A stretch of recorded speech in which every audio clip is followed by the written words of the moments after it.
are given for the same activity of the same individual. For example,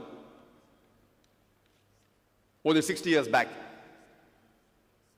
when we were ruled by the Britishers, when they were controlling India, there were certain Indians who were fighting for their freedom. These group of Indians, by the British government, they were labeled as terrorists. But those same people, by the common Indians, we call them as patriots, as freedom fighters. Same individual, same activity, two different labels.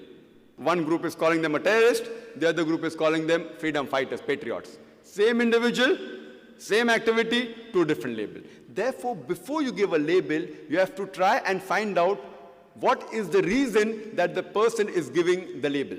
If you agree with the British government that Britain had a right to rule over India, you would call all these people as terrorists. But if you agree with the view of the common Indians that the Britishers came to India to do business, they had no right to rule over us, then you would call these people as freedom fighters. Same people, same activity, two different labels. And I'd like to give one more example of Nelson Mandela, who was the ex-president of the new free South Africa. And we know that by the previous government, the white apartheid government, they called Nelson Mandela earlier as a terrorist. And they imprisoned him in Robben Islands for more than 25 years. But the same person, by the indigenous South Africans, they called him as a hero. Same person, same activity, two different labels. If you agree with the previous white apartheid government of South Africa that the color of the skin makes you superior, if your skin's color is white, it makes you superior, then we all have to agree that one of the greatest terrorists on earth was Nelson Mandela.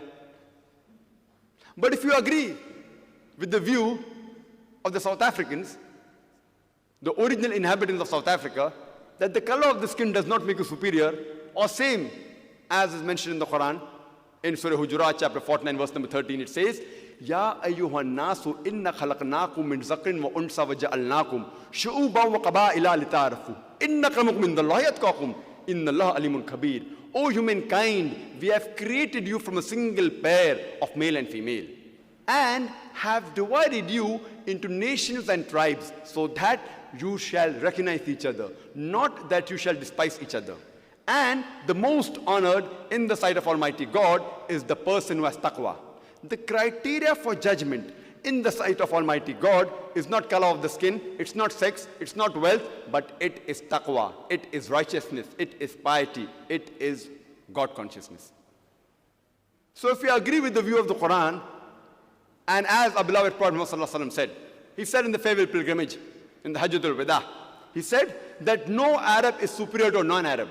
Neither is a non-Arab superior to an Arab. No white man is superior to a black, neither is a black man superior to a white, except by virtue. So if you agree with the view of the Quran and the saying of the beloved Prophet Muhammad, you would not call Nelson Mandela the terrorist, but you would call a person who's fighting for his rights. Therefore, before any person gives any label to any individual for any of his act, we have to first analyze for what reason is he doing the act.